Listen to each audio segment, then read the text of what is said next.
The 21st of March 2002 was a beautiful, calm day ideal for outdoor activities. John Darwin, a Durham, England, resident, was an experienced kayaker who built his own boats. He enjoyed paddling in the North Sea and marveling at its vastness. Because John lived near the water, he decided to go paddling that day. He took his red canoe, greeted his neighbor, and then left. He never returned.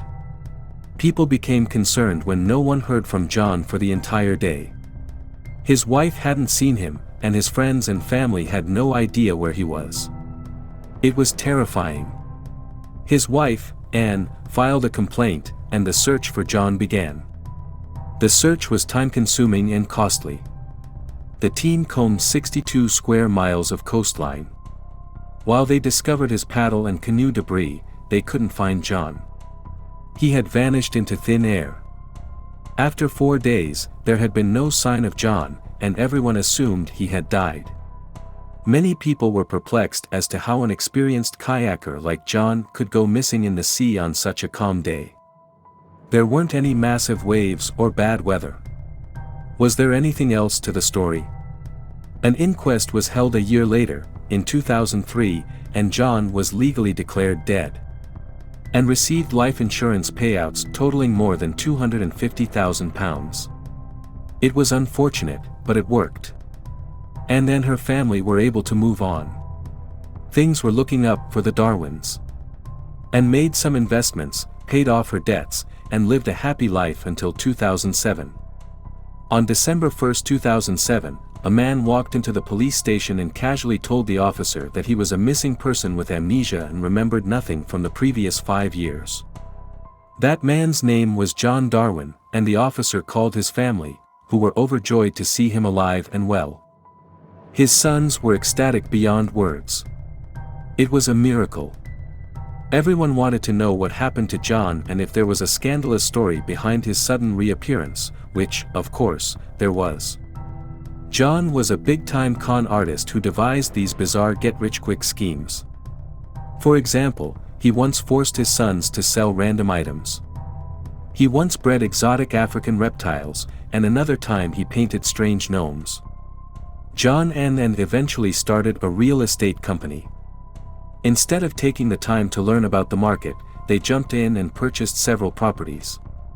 Things quickly deteriorated, and they were unable to keep up with their mortgage payments.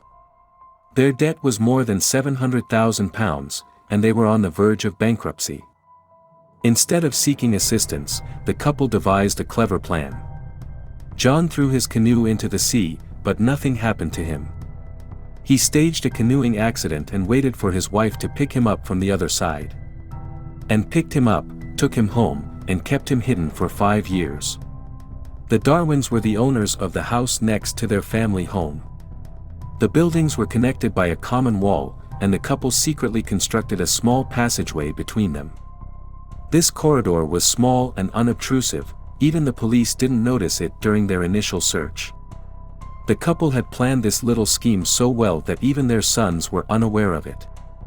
They were mourning the death of their father, who lived next door. John could no longer remain hidden for long. He was bored and wanted to get out. So he devised a disguise consisting of a hat, coat, beard, and a limp.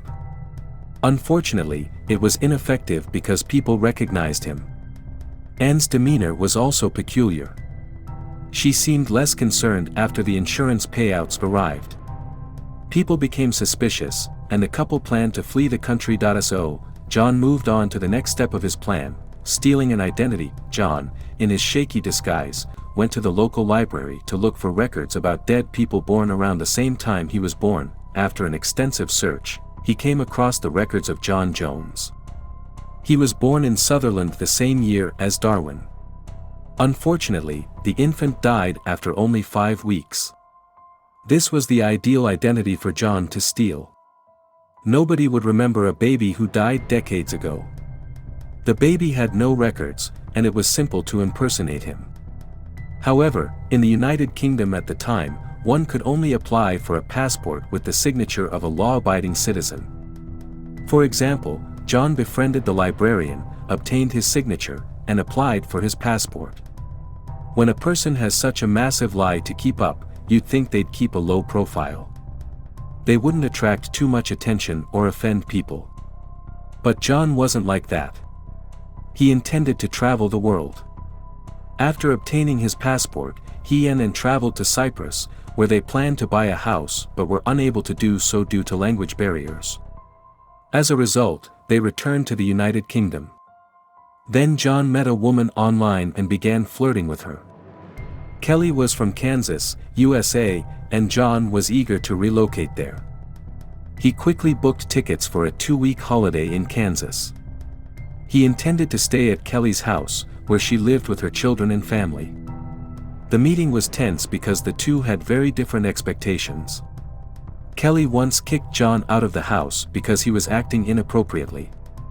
Despite the awkward situation, he and Kelly purchased a farmhouse together. The agreement was that John would invest in the building, and Kelly would turn it into a profitable business. However, when John returned to the UK, he discovered Kelly wasn't keeping her end of the bargain. He was furious that she had cheated him out of a house, but he couldn't do much because he had his own skeletons to hide. The setback in America had no effect on John. He brushed it off and continued looking for something else to buy, such as a boat in Gibraltar. John and Nan had planned to sail for a while. As a result, they traveled to Gibraltar to purchase a yacht. However, they were unable to reach an agreement with the sellers, and the plan was abandoned.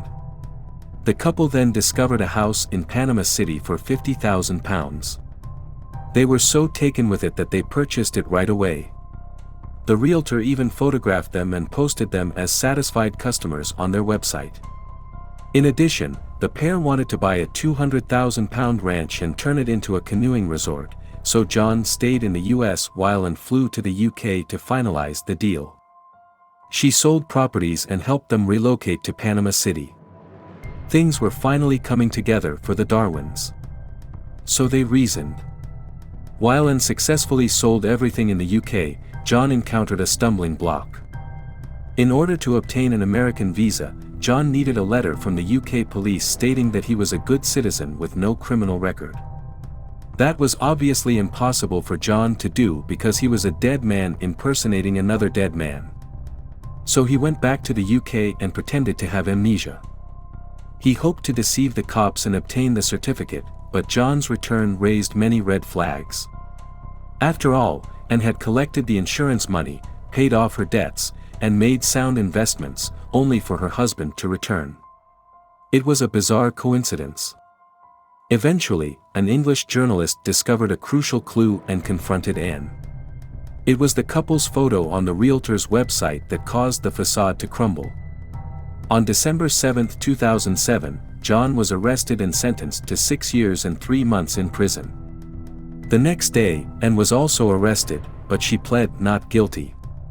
As a result, her case went to trial, and she was convicted.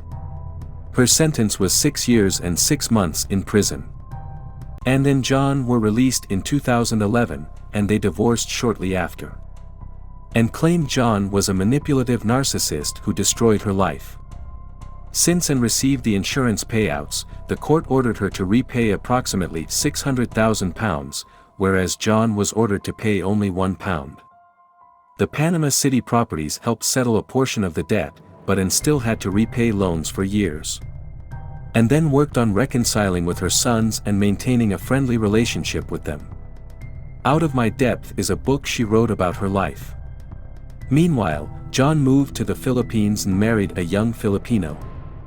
So much for avoiding the embarrassment of bankruptcy. He enjoys kayaking, relaxing by the sea, and assisting his wife in running a shop. What are your thoughts on the John Darwin's case? I really appreciate your input. Thank you for taking the time to watch. Be a part of the Chris Crime Diaries family and hit the subscribe button now.